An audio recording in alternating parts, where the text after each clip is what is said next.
We're actually not quite at 5:30 yet. We'll call it close enough to 5:30. I'll call tonight's EDA meeting to order. And could we get a roll call? Sure. Commissioner Larson. Here. Commissioner Lorge. Here. Commissioner Husnack. Here. Commissioner Grindal. Here. Commissioner Hoyt. Here. And President Bain. Here. I'd like to invite everyone to rise and join us for the Pledge of Allegiance. I pledge allegiance to the flag of the United States of America and to the republic for which it stands, one nation, under God, indivisible, with liberty and justice for all.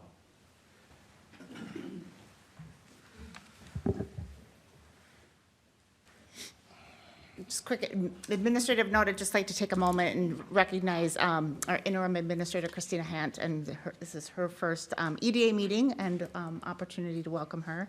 And I know you all will have an opportunity to meet her and work with her in the future. So welcome, glad you're here. We have a minor update to the agenda. If I could propose an update before we approve the agenda, could we move the closed session and staff updates? Could we just swap those so we'll have the closed session at the very end of the meeting? And with that, I would propose that the EDA approve the agenda as amended. Is there a second? I'll second. We have a motion and a second. All those in favor signal by saying aye. Aye. Oppose, and our agenda is approved. Our next item this evening is to approve the minutes from our regular meeting on January 8th, 2024. Is there a motion? I'll make a motion. We have a motion and a second. All those in favor signal by saying aye. Aye. Oppose, and our minutes are approved. Our next item is to walk through the 2024-2025 draft EDA work plan development. And Abby, I believe you're walking us through this? I'm actually going to pass it over just to Chris Ng, given the fact that he had helped us with some of that work plan SWOT analysis. Very good. Hey, Chris. Thank you, President Bain and members. Good afternoon. I'm going to start out, but please, Abby, feel free to jump in. And Christina as well. We did have a chance to meet and talk about the goals as a team, staff, before we brought it back to you and make sure that what we were presenting is realistic and relevant.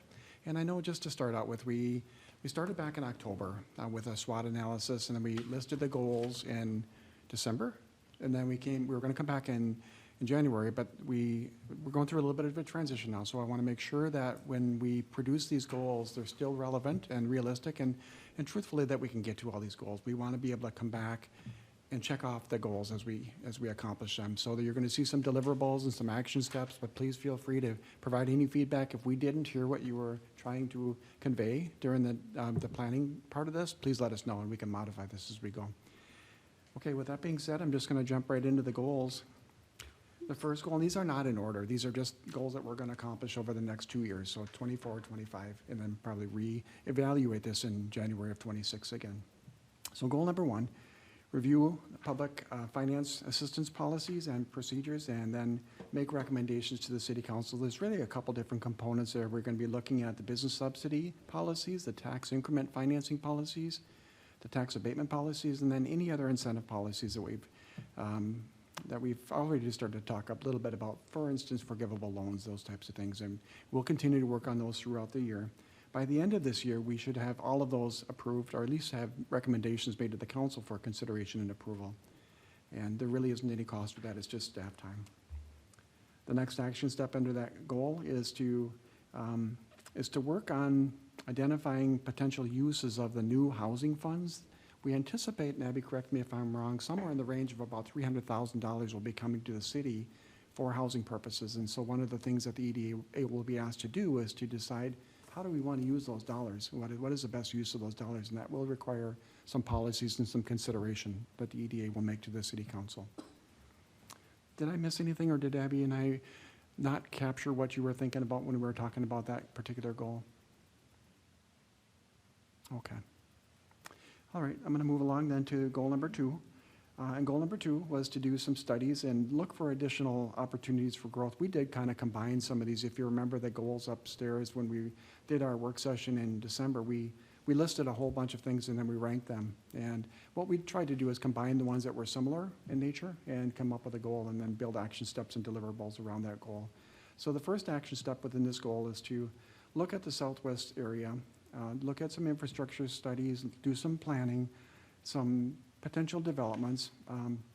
There will be some funding available through the CDA, through the EPA grant, and also through the pre-development fund if you choose to use those dollars. So we would be a partner with you on doing some planning in conjunction with that area to see what would be the best use of those dollars. How do you get infrastructure there to serve any businesses, or what are some of the infrastructure needs, and what would it cost to get them to the site?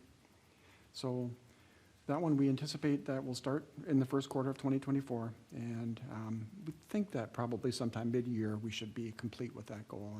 And again, the CDA will be a financing partner with you on helping to pay for those studies.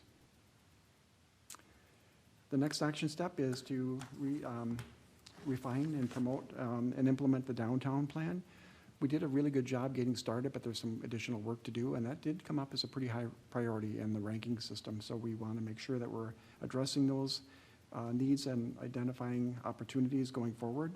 So continuing to work on the shoreline rehabilitation and boat launch relocation project, determining the downtown priorities. The EDA will certainly weigh in on that. And then working with local businesses and landowners to discuss downtown needs. We'll be continuing to, that'll be an ongoing activity. No cost for that, it's staff time. And we think that, those probably will begin second quarter and will continue all the way probably throughout the entire plan here, probably through the 2025 period. A lot of opportunities in the downtown yet. Another action step would be to continue to promote the business incentive programs. This is a $5,000 forgivable loan that the EDA makes to building owners for improvements in the downtown area, and continue to work with applications as they come in. So we'll bring those applications for consideration as we receive them, and that'll be ongoing.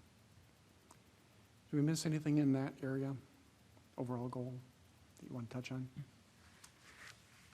Okay. Goal number 3, continuing down the list, is to support marketing efforts in the sale of the development of the Headwaters 123-acre site. This one was another high priority. It rose to the top almost. Number 1, I think, was when we added them all up.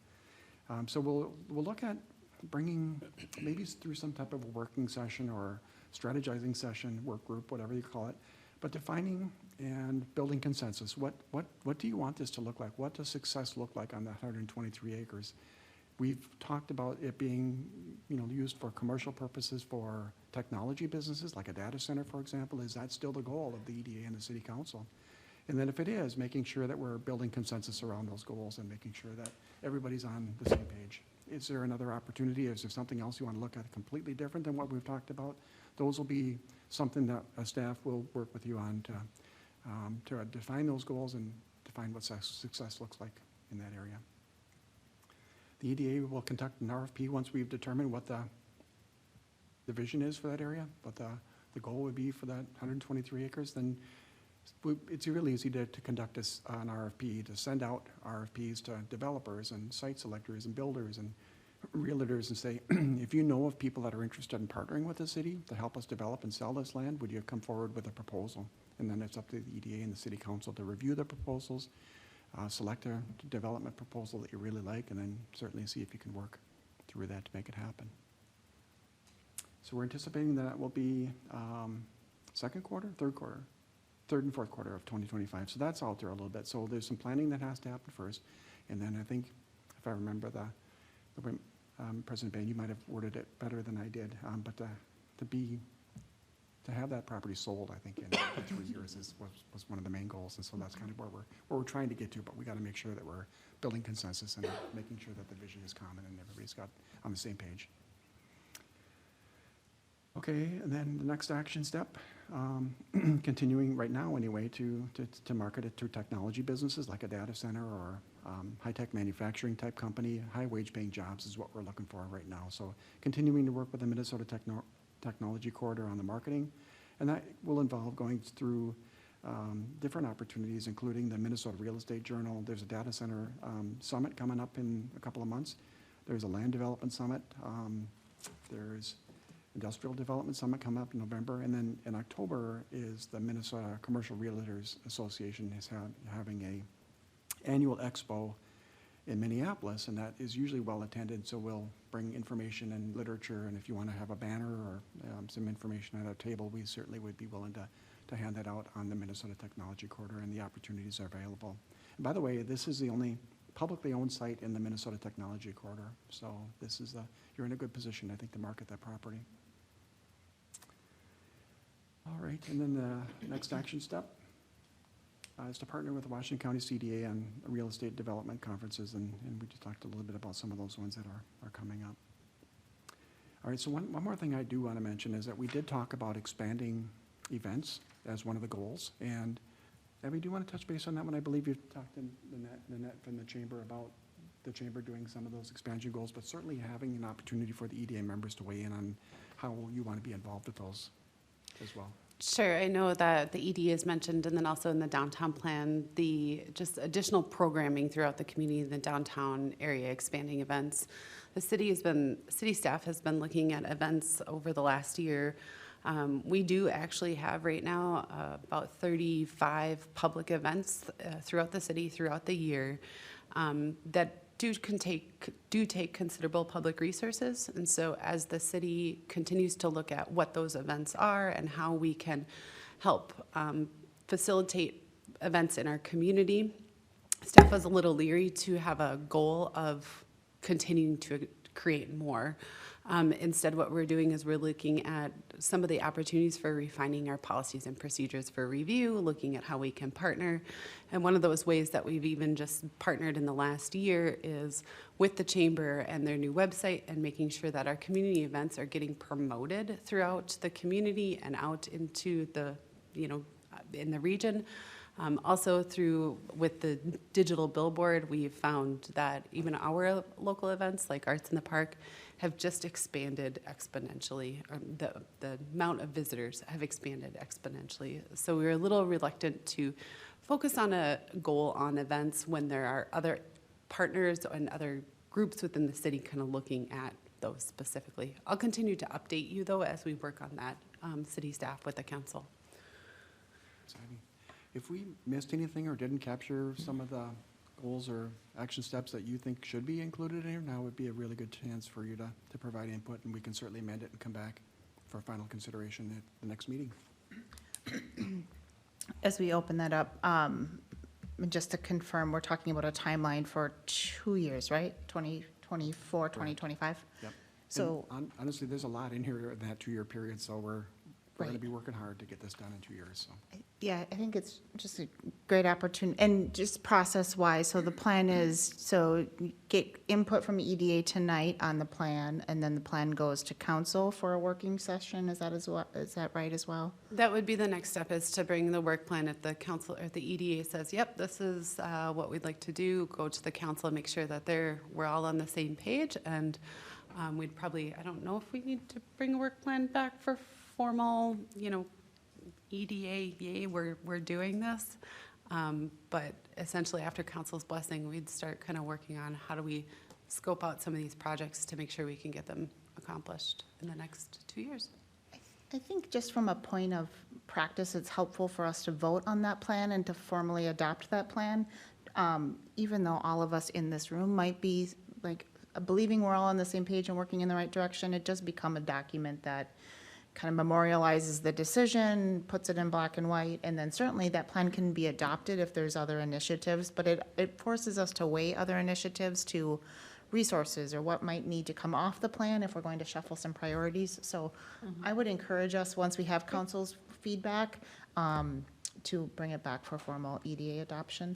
Sure. But that said, with that process in mind, I guess now is a great time to just think about, to make sure that the things that you want to be working on in the next 2 years are reflective on this document, because it's certainly going to be what's going to be driving staff's proactive time.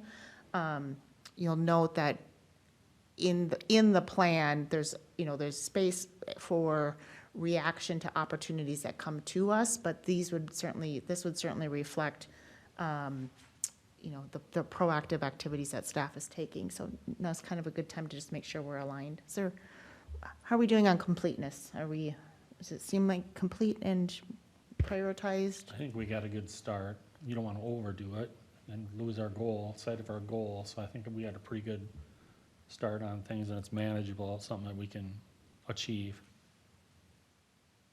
I was just gonna make one note, because I think we did talk about it when we were brainstorming upstairs, and maybe it just didn't float to the top, and I see it's on the agenda, and I know I've missed the last meeting, but transportation was something that, especially if it was sort of cross-county, but yet our kind of community, people that come and utilize our community services and businesses, did that not float to the top in terms of needs or a goal or anything? President Bain, Commissioner Please. Grundle, we didn't, that one did not float to the top. Right. So we tried to, and again, tried to be realistic and relevant to making sure that we could get to these goals and accomplish them and check them off. That one didn't rise to the level to include it. Not that it's not important, and not that we shouldn't be keeping that in the back of our mind and working on opportunities for that. It's just that we really need to be able to grasp what are the top three Yeah. that we can get to this year. Yeah, I just didn't know where it Right, fell in the right. priority order. Yep. Once you had analyzed what we I went think through. one of the challenges in particular for transportation, and the staff memo that's in our packet does a nice job of like identifying the different parties involved.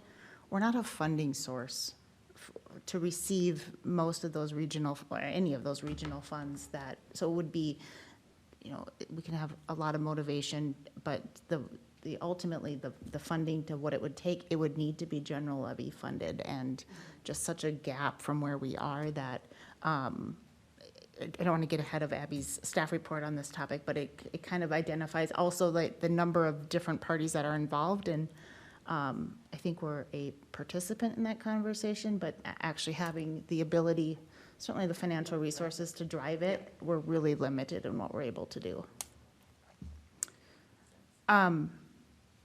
But certainly needs to, Chris said it well, which is it's on radar and certainly a foundational challenge.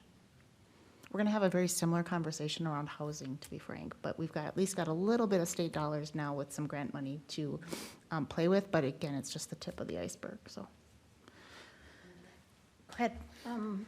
What I didn't see, and maybe it's included in the downtown plan working, is the branding that I thought was kind of important. Was that not in the top? So we probably would look at that as an action step. And President Bain, Commissioner Lords, do you want to just define that a little bit more so we can make some notes around that?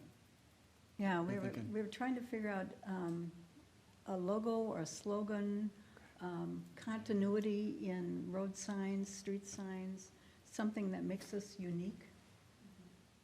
And I thought we had kind of We talked did talk about that. about Yeah. that. I know, I can just say that while we talked about it, it didn't really rise to the top 5. So everybody did their dots, and the top 5 really focused on planning for future growth, the headwaters, policy procedure development. We really tried to consolidate them down into those 3 goals. While there were other things like transportation and events, that wasn't one of them that necessarily weighted the heaviest. I'm not saying that that's not important.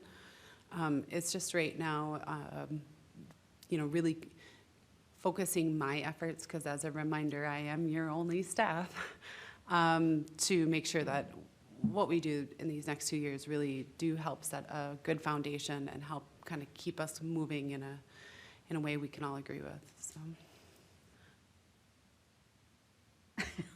Okay, I hate to be a pain, but the branding in communication with the community, could they be like in the background and still running? I do think that as an organization, as a city, that is something that is, I think, an ongoing conversation. We are right now with an interim administrator, but we do have the opportunity with a new administrator and the council to kind of look at some of those ongoing communication efforts. I think it's larger than just the EDA. Personally, I think that it is a city with a capital C, and it spans multiple divisions, commissions, council. So I think that we can keep that at the forefront, or keep that involved in conversations as the council and administration work to improve their relationship and strategies. We can definitely carry that over into those arenas for future conversation. Sounds good. What would, I don't want to leave this because it comes up routinely. What would those next, so when you talk about branding, are you referring to like logo and slogan, or is it more of a broader communication, like getting the word out about community events and promotion of the city?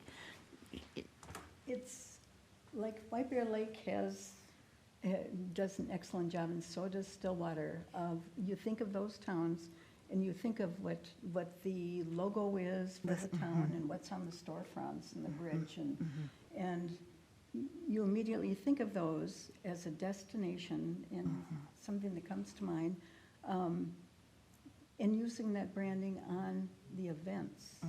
Just so we have a cohesiveness, and we had talked at one point about road signs, when the gentleman or the company that was working with us on the downtown plan, they talked, Signage. they had talked about for the old part of the town, Yes, signage that was. wayfinding. And that is still memorialized in the downtown plan. So we do have a placeholder, and, we reference, the, maybe the place for this indirectly is where in our current work plan, where we talk about setting priorities for the downtown plan, it'll naturally be considered there. And I think as we talked about sequencing of the downtown plan, some of those wayfinding, there were items in the downtown plan that were city-led, city proactive, and there were areas that were going to be non-city-led, and the city was in a supportive role. And some of that branding, wayfinding signage was in an area that was to be considered in more near term. So maybe we do indirectly have some linkage to some work being done there. Because I agree with you that it is an area that if we're not doing it either as an EDA or as a city, no one else is going to do it, and it is important. So I'm glad you bring it up and keep it on top of mind. I think naturally the downtown area is probably an area where we would address that next, but that does open up some bigger questions around just city signage, and we've talked at the council level as well on, for example, Project of 97, Ryan will correct me on where this landed, but with the 97 project happening at the state, between the freeway and 61, we've talked about whether there's an opportunity for a monument sign for the city at that location. So it comes up routinely. I think it needs to continue to come up because it's important.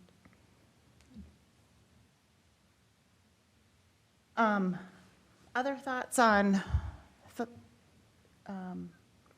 areas that might not be spelled out as explicitly as we would want or prioritized like we would want? Do you think about other priorities for 2024, 2025? That's okay. This is really the 5 that we looked at as being numbered in the correct order. Yeah, I do agree with the other ones, but so. The only other thing that kind of comes to mind fits into this catch-all bucket of downtown redevelopment. And so anything I might want to do more specific would be in that bucket. And I know we've not funded that plan. We've not identified outside of some, current projects in place right now related to maybe the shoreline study. That plan is largely unfunded. And so I know in our work plan, we're going to talk about some of those priorities. And I think we should make it a goal that we prioritize those conversations early enough in the year that if we wanted to make an ask of council for some 2025 funding, we need to have that identified by this summer. At least at a large 30,000 foot, we need to have a target. If we don't identify a budget target, there won't be anything that happens in 2025, and we're now talking at 2026. So that's going to be right around the corner here. So having some thoughts on that sooner rather than later, I think would be good. Kristen, maybe one recommendation if I could make to the EDA is some of these things are going to be checked off this year. And so maybe in January of 25, we look at it again and say, okay, we've accomplished this, this, and this. Maybe that's when we can add some of the things that we didn't quite get to that are still important. Maybe kind of had instead of having, a dead stop, a hard stop at 25, maybe we do 25, 26 or something to that effect. And it gives you a little bit of time for budget planning and certainly to address some of the priorities that we didn't quite get to that are still important for the EDA. President Bennett, if I might just, I think what I hear you saying is when we're talking about 2025 priorities and we talk about downtown redevelopment, having the conversation early in 24 for potential funding needed Correct. in 25. Correct. I certainly can put that on as an agenda item in the second quarter, that we Yeah. can start looking at that. And that maybe we just revisit that every 6 months. Again, are we doing what we need to do? My only concern is that we don't necessarily deter too much from the work plan, that we're just chasing the next 6 months shiny penny, and we're not actually getting done with the work plan. Yeah. So, but I think I can bring that back to you, that we can have those conversations early this year, because I agree with you. One of the challenges we have with that downtown plan is with no funding, how do we get those things done? I will note, and I'll provide an update here, I am always in conversations with landowners, with developers, about redevelopment, about development downtown. So those are ongoing things that happen that this body doesn't necessarily see. You don't really see it until maybe there's an ask or something ends up on the planning commission agenda. But those are ongoing activities that the collective we are doing through me. And I'll get better as we kind of keep working on this, at giving you those updates as they come about. Excellent. And so since we've cracked open this conversation about budget for next year, another good time to think about those additional things that we might want to do. We really need to get those thoughts penciled in at the council level this summer so that they can be included for consideration. So we've got to be kind of thinking 18 months in advance, so tonight's goal was to provide feedback. Any other points of feedback before we conclude? Abby, Chris, do you have what you need of us? Any follow-ups? I do. There might be a couple little timeline tweaks before this comes back to you, just to make sure we're not kind of overloading ourselves in any one quarter in the next couple of years. I'll bring this to the council and hopefully at their next meeting, so that by your first meeting in March, we'll be ready to adopt it and really start looking at implementing this work plan. Very good. Okay, so let's move into the update section of our agenda. And first is Abby with city update and specifically the public transportation follow-up. I did include in your packet some minutes, meeting notes. So our local Rotary has made it a goal this year to focus on potential public transportation options for seniors in the Forest Lake area. They encouraged the city to host a meeting with other state and local, federal or state, county governments to talk about transportation options. We recently had a follow-up meeting, and these are the notes of that follow-up meeting a couple weeks ago. Lots of people involved, the YMCA and nonprofits, state, county, and Met Council city staff, also our adjacent community staff, elected officials, really kind of looking at potential transportation options. I included this in here so that you know that there's conversations that are going on. The county right now is starting a kind of long-range transportation planning process. Part of that is to help guide them with some funding that they may be receiving from the that they will be receiving from the state that could be used for transportation. As of right now, the options are still pretty limited for transportation in Forest Lake and our adjacent communities, but I wanted to let you at least all know that there are conversations happening, and staff will continue to stay near those conversations. We might not be spearheading those conversations in the future, though. Just a quick follow-up. I was able to attend this meeting. It was really helpful. It was really enlightening to see that this, in particular, there's a couple of private groups or nonprofits that are actively involved in providing microtransit option. And I was really, in particular, impressed by the organization Community Thread and what they are already doing in Stillwater and their ability to expand that footprint. I think there's some interesting opportunities that are just very nimble, market-driven, that allow for the solution to be provided. Also, they have a lovely volunteer model that's really attractive. it was kind of it was refreshing of, while the different jurisdictions try to figure out their space in a really challenging environment, right? Transportation has just changed, and it's challenging that there's this nonprofit that's already essentially doing it, and able to, and open to expanding their footprint. So it was just a very, so a lot of times you leave a meeting, you're like, oh my gosh, there's a good answer, and this was one where there was a good answer. So it was happy to hear. And if I might just expand on that, Community Thread is looking for local volunteers in the Forest Lake area, actually anything north of Highway 96, to help service that program. They're looking for 15 to 20 transportation or volunteers, people willing to give rides to other people in our area. So if you want more information, feel free to reach out to me. I'm happy to share that, pass that information on to you. And have a footprint of like 50 years of experience of doing similar services. So they've been doing this for a long time. So it was they've got a good model, and it's a nice expansion opportunity, so. I think just to tag on to that, I think what the other challenge for our area is that there isn't a lot of Uber or, Right. accessibility here that you might have if you're a little closer in Yes. to the metro area. So there just isn't a whole lot of accessibility for folks. Right. I mean, I know that's not, you said, we have a voice at the table, but it's not like we're driving it, but Yep. adds to the challenge. A couple other just quick updates. I met last week with the new owners, or the owners of the soon-to-be Zucamaya, a Latin fusion cuisine restaurant that will be located in the Fireside building, or the former Fireside building. They intend to convert the entire property, so lower level, 3 levels up, for the restaurant for it all to be the restaurant. They have also purchased the old theater property downtown. When they purchased that property downtown, they were told that they had to tear down the building.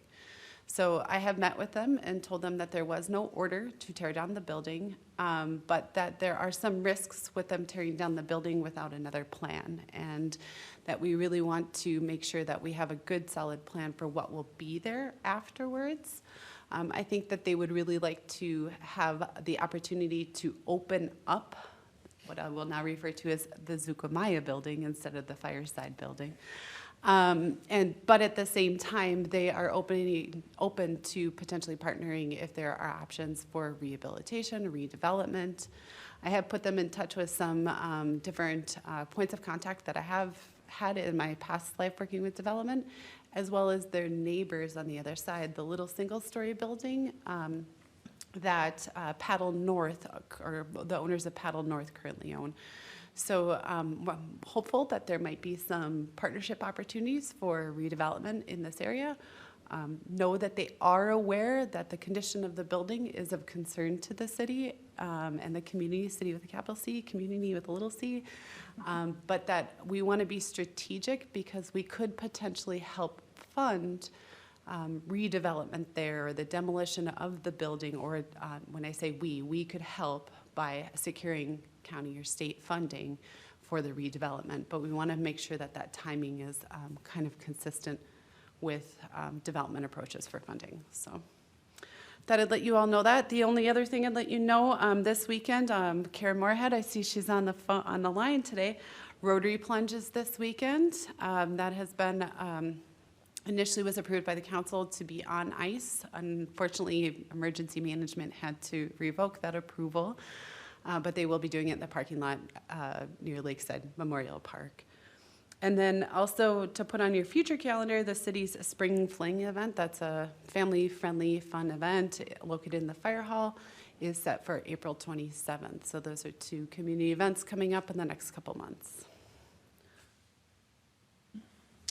Thank you, Abby. Any questions for Abby? All right, Chris? Thank you, President Bain and members. I don't have any formal updates, but I'd be happy to stand for any questions. Any questions for Chris? All right, Nanette in the chamber. Okay, I do have a few other events that I'll just bring mention to too, as well, I should say. So we have set a date for the Easter egg hunt, and I'm in partnership with the city and some other folks, just kind of getting that wrapped up. And so that'll be Saturday, March 23rd, Snow, rain, pending, who knows, right? Could be anything at this point. And then our Lakes Area Expo is on again at Maranatha Church on Saturday, April 6th. So we're in the process of securing our vendors and sponsors for that. And then talking about community events, the chamber has decided to partner with Mallards and Lakes Floral with the Lake Fest Street Dance. So that will be on Saturday, July 20th, and we'll be at Mallards. And then the boat races are on that Saturday as well. So again, just a lot of activity to help drive folks to Forest Lake and all the participating businesses in the area. So it'll look a little bit different, building on that a little bit more, but so that's already, band was secured today. I think the deposit check went out today. So aside from that, a lot of events. We are visiting businesses as well, and so we'll continue to do that, both members and non-members, and I think that's it. So unless you have any other questions for me? Any questions for Nan? All right, thank you. Ryan, any updates for EDA tonight? I suppose we should probably talk about all the transportation projects that are going to be happening in the area between now and 2024, and really in this area till 28, how they're going to affect access and that over time. So in 24, you're going to have Washington County State Aid Highway 33 or Everton Avenue by Menards and all the way down to where the new pavement begins. So they're going to start on the south end and work north with that project in 24. But there will be, it'll be done in stages, but there will be, you won't be able to drive all the way through that roadway into pretty much the entire summer, but we'll have it open up at certain intersections and stuff like that. They've coordinated with all the property owners multiple times, so they should all be well aware of that project. Obviously, they'll have a construction representative too. They're still working out a lot of details with the Broadway Avenue maintenance project. So we had a public open house with that project. Nobody showed up other than a friend of the project manager at Washington County. But then on the backside, they were still kind of working through staging with MnDOTs, because with concrete work, you got significant delays in reopening the work that you just completed by the cure time and stuff like that. And if you have too many stages or changing traffic control around, you're going to confuse the drivers too. So long story short, they came back and had a meeting with the city, and we're like, whoa, this was not communicated at all. They totally had westbound Broadway shut down all the way from Broadway to basically Culver's area. We're working through a lot of things with MnDOT, because the bridge closure that was going to occur was going to then obviously be pushing traffic back on the ramp. So they've been doing a lot of additional work, and upon request, we're having another meeting with them February 20th to discuss where they're at on some of that stuff, and they will be coming to a city council workshop and presenting that. So 24 is going to start off pretty busy on some of your major corridors. 25 will be the reconstruction of Eureka Avenue, plus the MnDOT starting their Highway 97 project. Highway 97 on the west side from the Divergent Diamond to Everton will be closed because the amount of muck that has to be dug out of there, it'll be 20 feet of muck in some areas. So to even try to keep that open under traffic, there's just no stability. There's no area there otherwise, because we're in wetlands on both sides of that road. So, and because of that project and trying to stage other things in the area, they're going to push that to a 2-year project. So that'll be 25, 26 now. So the east side of the Highway 97 will be done in 26. With that, we were supposed to start County State Aid Highway 32 or 11th Avenue right here by Winnick, and then out to the bridge. That was supposed to be a 26 project. I would anticipate that it's going to get moved to 27 just to keep more routes around the area for emergency medical, school, and and the businesses too. So there's a lot of that going on. But then the Highway 8 project will be starting. They're going to let that project in 2025 now. That'll be a 26, 7, and 8 project. So that will be a major, probably one of the biggest recons in this area that you guys will actually see in your lifetime. It'll be comparable to the construction of what I-35 looked like coming up. So you got that going on, and then even outside of this area, there's, the Osceola Bridge is gonna be down in '26. That's a 2-year project. So there's, our footprint is pretty big, and then they're talking about Highway 65 in Blaine, the interchange, starting in '26 too. So when you think about what this area is gonna look by 2028, '29, we're already then going down to County Road 50, and a potential next project will be in that particular area. So a lot of stuff going on, but when you do these transportation projects, they do seem to somehow just attract things instantly right behind it, if not within it. So it's a pro and con kind of situation, but it's much needed infrastructure improvements. Ryan, could you touch a little bit on the local streets coming up here too? I mean, is whatever you got going? Yep, so we got a lot of local street projects going on. The city council did increase the budget, so we're gonna be able to go a lot further than we have in the past. Most of those projects are being, pavement replacements, spot curb repairs here and there, storm sewer repairs if we need to. Public Works goes out and televises the sanitary sewer, just to see if we have any spot repairs that need to be completed at that time that we're doing these street pavement maintenance projects. We do not get into any water main replacements unless there's a very bad situation known, but the areas that we're in either don't have water main or it was put in the 90s in PVC, so still got plenty of life on that. And trying to avoid watershed rules. So if we do go in and do a full recount in a residential neighborhood, we then have to now all of a sudden find areas to do additional ponding and stormwater improvements, and worst case scenario, sometimes you are taking a property to do that. That's, just for reference, 12th Street, where 12th Street meets County Road there on the south end.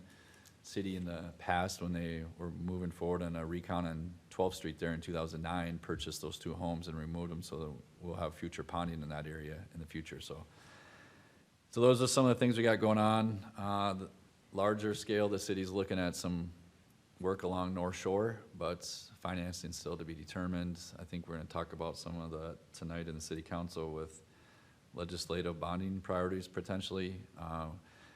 Also with these cooperative agreement projects that I talk about, when I say cooperative agreement project, that's a common term you'll hear. That's when the city is doing a project with the county or the state. In this case, that the county's leading the project, but we're still it's a cooperative agreement project. There's a local share in those projects, and they're pretty significant local share, to the point where actually chasing bonding bill money for County Road Stated 32 or 11th Avenue because of the amount of local share that's would be required with that, and potential realignment of North Shore or Forest Road.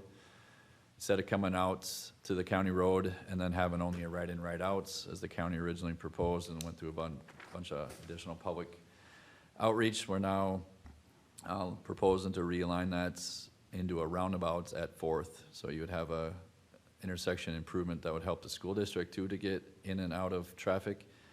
It will help flow along the county road, and then full access for the residents that live all along here to the west. So, but with these local share projects, we typically, if they're spread out long enough, we can use our construction state aid funds. There's just too many too close together, and that the cost is too high, so the city's all applied for grants, applied for the local road improvement grants already for this project, and we're also then working with the lobbyists through the county on chasing additional funding for that too.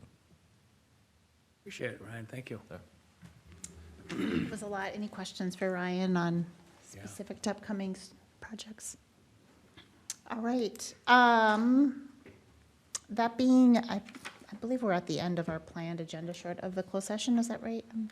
All right. We are ready to move into closed session, and so I would motion that the EDA move into a closed session pursuant to Minnesota Statutes, Section 13D05, Subdivision 3C3, to develop or consider offers or counteroffers for the purchase or sale of Lot 1, Block 2, Northern Pacific Edition, Washington County, Minnesota. Is there a second? Take it. I couldn't get it off. Oh, I didn't hear that. Member Husnick has the second this evening. There's a motion and a second. All those in favor signal by saying aye. Aye. Aye. Oppose, and we're in closed session.